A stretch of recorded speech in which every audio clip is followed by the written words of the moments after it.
Warhammer 40,000 Renegades, Lord of Excess by Rich McCormick. Chapter 7. Two blades, always, for the Emperor's children. The open and the hidden. The hidden, the blade responsible for the killing cut, would be wielded by Xantine himself. It always was, Torikon thought. With a stab of annoyance, he was more accomplished than his warlord in all ways that mattered to the Emperor's children. More seasoned tactician, more skilled duelist, and a finer artist.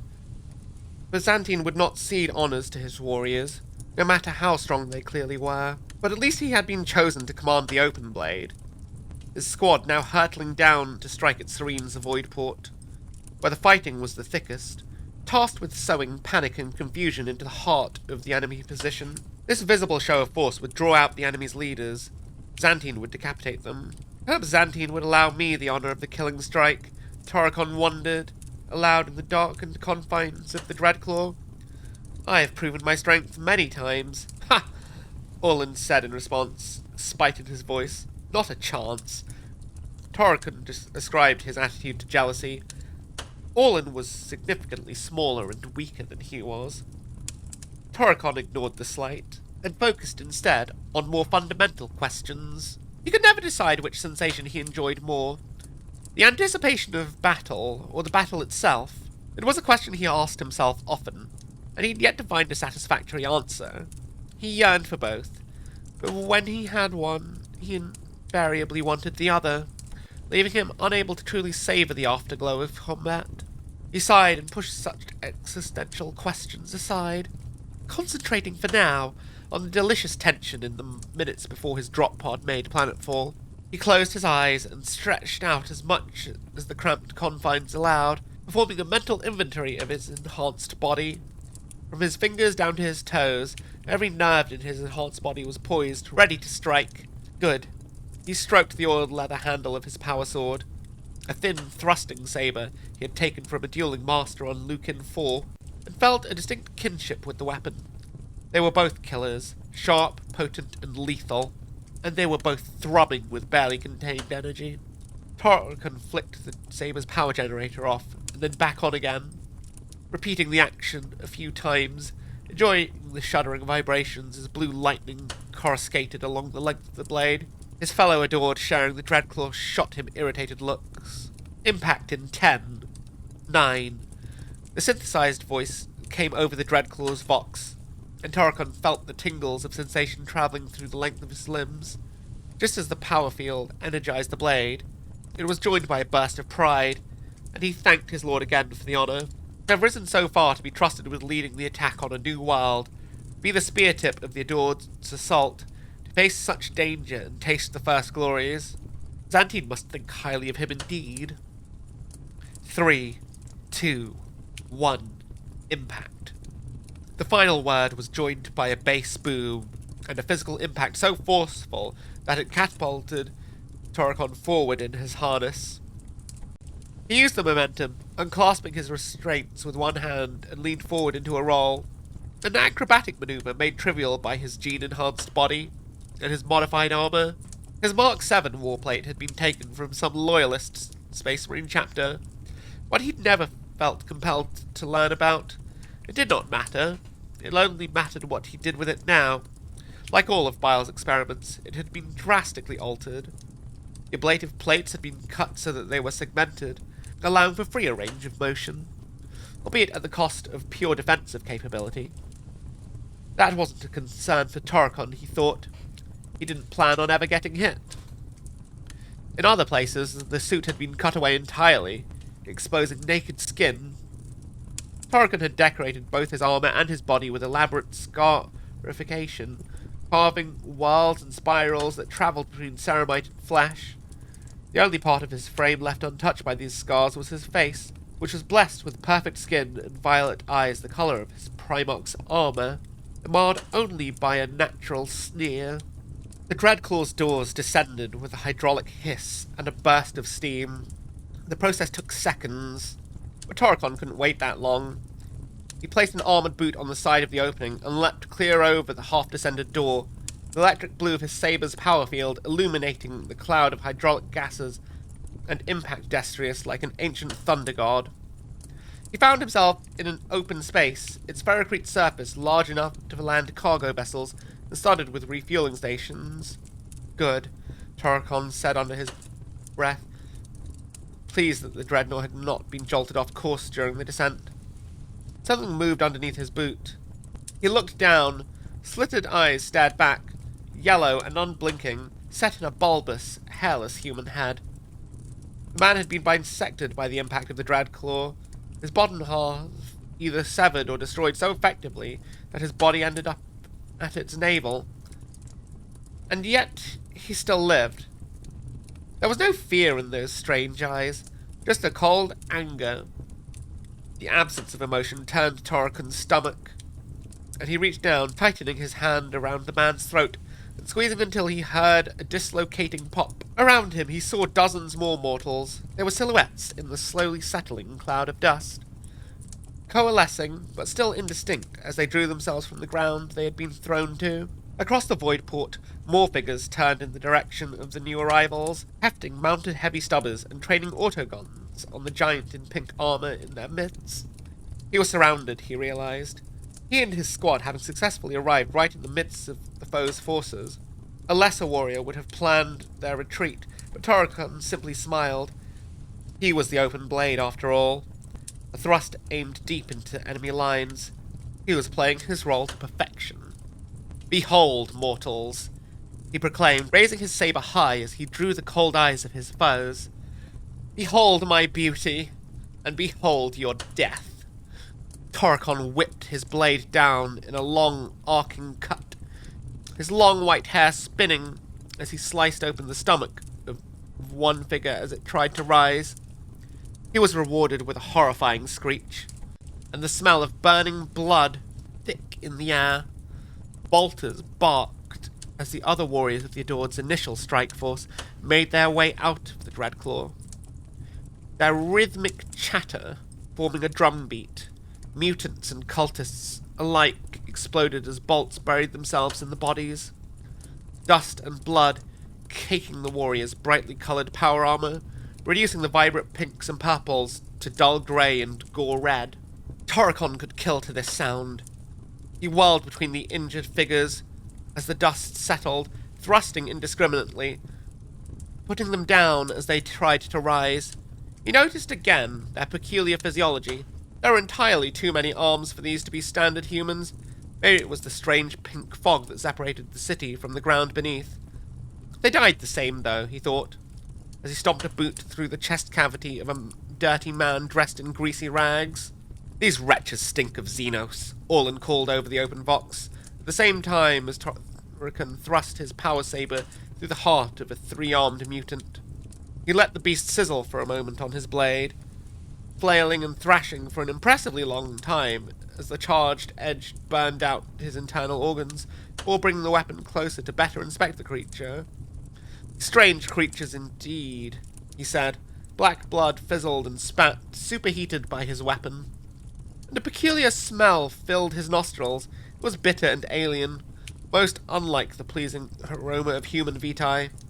"Like the void," he noted with a sneer, let the mutant slip from his sword to the ground. Truth be told, Toricon had never looked too closely at humans. They had some key characteristics he could remember. They were small, easily scared, and very wet. He had an idle theory that there was a correlation between their fear and their moisture levels, but most of the humans he'd earmarked for serious research into the question died before he was able to confirm his suspicions. These humans, however, were different to the normal varieties he'd seen on his travels around the Eye. These were not gibbering maniacs of a world fallen to unguided worship of the Pantheon, nor were they simple peasants, disgruntled with the Emperor's insane rejection of pleasure. The way they moved was unusual, coordinated, yet silent. As if they shared a mind. Toricon thought back to his youth and realized he'd seen such things before. In his creator's gene forgers, though they looked very different there. They were skittering things, like vast insects with hyper-specialized mutations. Some had claws as long as Toricon's own legs. Others grew oversized poison sacs and drooling proboscises that could launch gobbets of lethal goo with frightening accuracy. Tyranids, Fabius had called the general clade. There was a specific type that Fabius had mentioned being particularly virulent on human-colonized worlds. A four-armed creature pulled itself from a sewer gate in front of Toricon, slipping through a gap no wider than his handspan, before unfurling itself to its full height. It threw its forearms wide, black claws glinting in the sun, and it screamed. Tentacles on its face rippled with the sound. Ah, yes, that was it. Gene Stealers, Toricon called, as the creature scythed its talons down into a blow aimed to tear open his ribcage. He pulled his sword to his chest and pirouetted, a turn that took him to the side of his attacker. Without a second glance, Toricon weighed a single cut, bringing his blade across the back of the beast. The sword cut through chitin until it hit softer meat inside, and the Gene Stealer split, carved completely in two. Both halves of the creature continued to thrash on the ferrocrete floor, his claws grasping upwards at Toricon as he towered over it.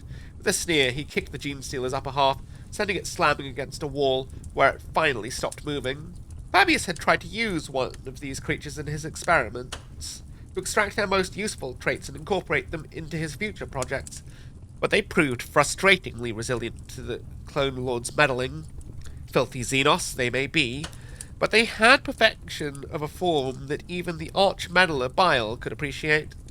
A second Gene Stealer rose from the same grate as the last, a third pushing behind it, its glossy black claws slicing at the air to reach its prey. Toricon pulled his sword into a dueling stance, hilt drawn to shoulder level, point forward. He was ready to lunge, when a bass voice called out from behind.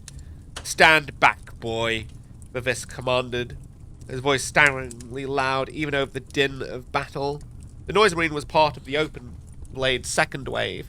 He had arrived with his coterie on the other side of the Void Port.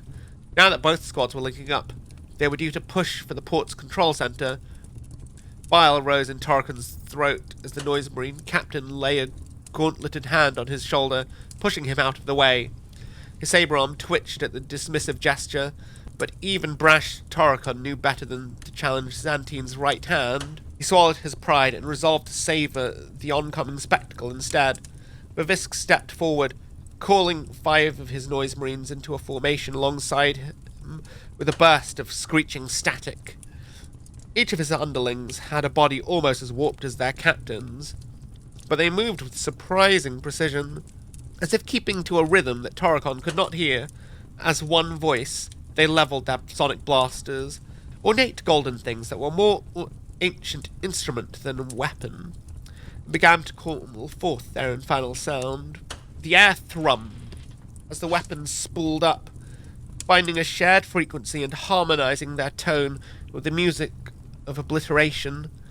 The process took several seconds, and the Gene Stealers, ignorant of the unholy onslaught about to be visited on their number, continued their headlong charge. Toricon unclasped his bolt pistol from its mag-locked position on his right leg, and shot one of the closest creatures through the head. It launched sideways, its claws still grasping for air as it flew, skidding to a halt at Vivisk's feet. The Noise Marine let out a discordant roar of sound that Toricon chose to take as appreciation. Autogon bullets pinged off the Noise Marine's acid-pink armour as Gene Stealer cultists further back rose from firing position to attack the new enemy. One of Vivisk's coterie took a heavy stubber shell to the throat, and the pitch of the chorus changed slightly as he staggered. The wound was deep, but Toricon watched in real time as the wound closed with fibrous strands, the stringy ligaments crisscrossing until they had formed a vox grill in the Noise Marine's neck. He stepped back into formation, his newly altered physiology fully functional, joining the harmony with a horrific shriek of its own. "Begin," Vivisk roared, and the Noise Marine's sonic blasters erupted in turn. The wave of noise was so powerful that Toricon could see it. A visible bow shock that travelled the length of the Void Port at the speed of sound and moved through bodies, both chitin and soft flesh, as if they weren't there, bursting eardrums and jellifying bones as it went. Humans, or those close to human, threw their hands to their ears and opened their mouths. Torrican assumed they were howling in agony, but their cries were drowned out entirely by the blessed noise that tore across the Voidport's apron. Pure strain gene stealers, lacking the emotional processing capability to express their pain, simply collapsed as they ran, their organs scrambled inside their exoskeletons, their lethal talons flailing aimlessly at the air as they died. Vivisk called the cadence for his coterie, sending pulses and shrieks of sound in the midst of the sustained assault. These ripples forced cultists from cover, their eyes, ears, and other orifices pouring with their own blood. The hybrid gene stealers' mutations worked against them, chitinous plates that would normally offer protection against ballistic weapons, increasing the pressure on skulls squeezed from the inside. Torrican watched as one giant mutant's head exploded, bony shards and brain matter ejected backwards across its wailing comrades. The sonic blasters called forth the sound of the warp, and with their sustained fire, the distance between material existence and the Imperium narrowed. Tongues and tendrils poked and probed through tiny tears in reality, aching to find the source of this profane noise. Some slipped through entirely, wrapping themselves around the limbs of Vivisk and his noise marines as they maintained their volley of sound. The music of the apocalypse made Torrican's vision blur, and he blinked as he opened his eyes. He saw reality flicker, revealing a version of the Voidport wreathed in purple haze. The gene stealers were gone, and the sound, while still present, had become a drone. The background noise of stars collapsing into black holes. Somewhere in this space, Torrican saw a pair of eyes, violet like his own, but feline, turn their gaze to him. It was as if, through the skein of the Imperium, something was seeing him for the first time. He blinked, and he was back. He felt his heart flutter as the song drew to a crescendo. And then, with a final blast of unbearable noise, it was over. Fat little tentacles slapped into the ferrocrete floor, fizzling back into non-existence as the primacy of the material plane reasserted itself. Torrican was down on his knees, he realized, drawing heaving breaths. From the huge building behind him, he heard a barked order, the voice impossibly small in comparison to Vivisk's order, but the soft crackle of lasgun fire as human defenders mopped up the last of the Genestealer cultists' failed assault. He heard the clunk of a rock, then the creak of massive doors. The smell of fear and sweat hit Torrican's nostrils. Small men and women appeared in the opening, their frames weak and their eyes wet. To Torrican, they looked little different to the Xenos creatures who were currently assaulting their position. "Thank you, thank you," a thin voice cried. After 3 decades of silence, to find a warship of the Imperium, of the Adeptus Astartes no less, on maneuvers in system, it was a piece of fortuitousness from legend itself. As Pyrod's father had always said, truly, the Emperor smiled on his favourites. The details he could work out later. The Adeptus Astartes, even thinking of their splendour, brought a skip to his step, had arrived, blunted the enemy's major assault, and then mopped up the rabble. Soon he could get back to his mansion. Maybe he'd be awarded a new mansion. Yes, the cachet of being the saviour of Serene, the one who could call down the angels themselves to rescue his world from damnation, would be considerable. Such power, even to speak with one of the angels, had weakened his knees and sped his heart, but he had done it. He would not let his peers forget. Half of Serene's noble class were likely lying with bullets in their backs. There needed to be someone to rebuild, to lead. Who better than he? Pyrod the decisive, Pyrod the brave, Pyrod the caller of angels. He'd have to replace Rogier, first of all. And then he'd need some new clothes. All in good time. First he had to welcome the Astartes. He had never met one of their number before, but he had heard both their legends and their battle. Outside, it was impossibly illogically loud, and it had sent even the most seasoned of the sophisticate Sixth sprawling to the floor of the control center, their hands covering their ears. Pyrod had joined them, screwing his eyes shut and groaning in pain until the noise stopped. He had sat on the floor for a moment, trying to rationalize what he had heard. That was what they had called themselves, the Emperor's children. Of course the Emperor's own sons would make war in such terrifying manner, with force so destructive that no one could, No one would stand against the primacy of mankind and its master. He shuddered as he imagined what it must be like to face such angels of death on the battlefield. He wondered what they would look like. He imagined muscular figures, broad shoulders and smiling with benign grace, microcosms of the images and statues of the Emperor that adorned his city. He would find out in moments. Pyrrhod had ordered Frosian to open the command tower's great doors, and the thin man had delegated the task to members of the militia who were only now just picking themselves up off the floor. Pyrrhod positioned himself at the top of the stairs, ready to receive his guests. It was a trick he'd learned in high society. To give oneself the height advantage during introductions, he coughed once and prepared to project his voice from the diaphragm as father taught him. "Welcome, Adeptus Astartes of the Emperor." A gasp of shock rippled up the stairs as the first of the warriors ducked to step over the threshold, and Pyrrhod's welcome died in his throat. The Space Marine was clad in armor of shocking pink, his panels decorated with strange symbols and pierced with rings that held fetishes of gold and bone. Skins hung from his waist, swaying back and forth as he lumbered into the control center's hallway. Pyrrhod was sure he could make out the shape of a human hand in the grisly tabard, the fingers pointing to the ground. But most shocking of all was his face. Pyrrhod had initially assumed the warrior was wearing a strange helmet, perhaps to terrify his enemies on the battlefield, but he realized with horror that he was gazing upon the naked skin of a once human face. To Pyrrhod, the Space Marine looked as if he had melted, like a candle left to burn for too long unattended. The skin of his face hung hollow, barely clinging to cheekbones, as if it had been nailed into place. His jawbone had collapsed entirely, subsumed into an oversized box grill that hummed and buzzed as the giant stepped forward. The sound continued as he came to rest, and Pyrrhod realized it was the sound of his breathing. Frosian was the first to overcome his shock, stepping forward to greet the newcomer. My lord, you are injured. Please let my men take care of your grievous wounds."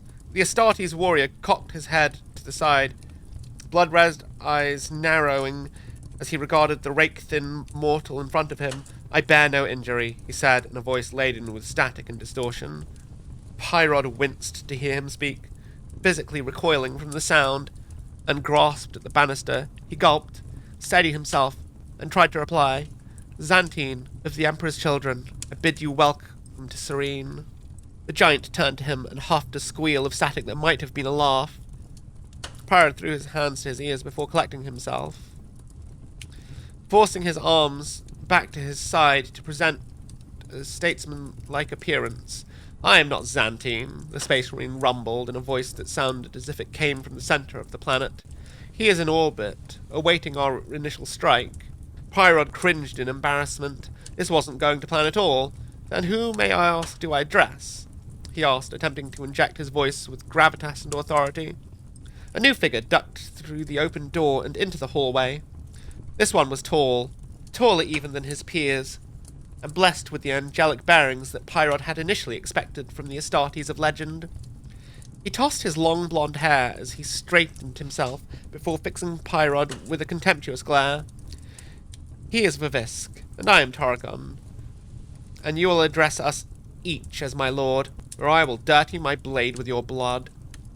"Throne," Pyrrhod said under his breath, taking a step back by the stairs. "Speak not that word here, mortal," the handsome one said, placing his hand on the pommel of his saber. Pyrrhod took the gesture as the escalation in threat was intended to be, and assumed this was one of the more pious of the two Astartes emissaries. "We were told you had soldiers," the one with the melted face continued, ignoring the posturing of his colleague. "We do, my lord," Pyrrhod said. "I place the sophisticant sixth at your command. They are the elite of the elite. It will serve you well alongside any additional members of the militia still operating in the Overcity." Both Space Marines looked him up and down. Suddenly self-conscious, Pyrrhod tucked his hands behind his back, sucking his gut and straightening his posture as best he could. He hoped they wouldn't notice the crusted vomit on his robes of office. "You lead this planet's military force?" Beautiful One asked. "Then you have failed, utterly. Your world would be destroyed if not for my arrival." Pyrod felt his face flush, panic hardening into anger. He channeled it, attempting to inject some steel into his voice. The effort was only partially successful. "I am Vice Treasurer Pyrod of Serene," he called, his voice wavering in the face of the terrifying newcomers.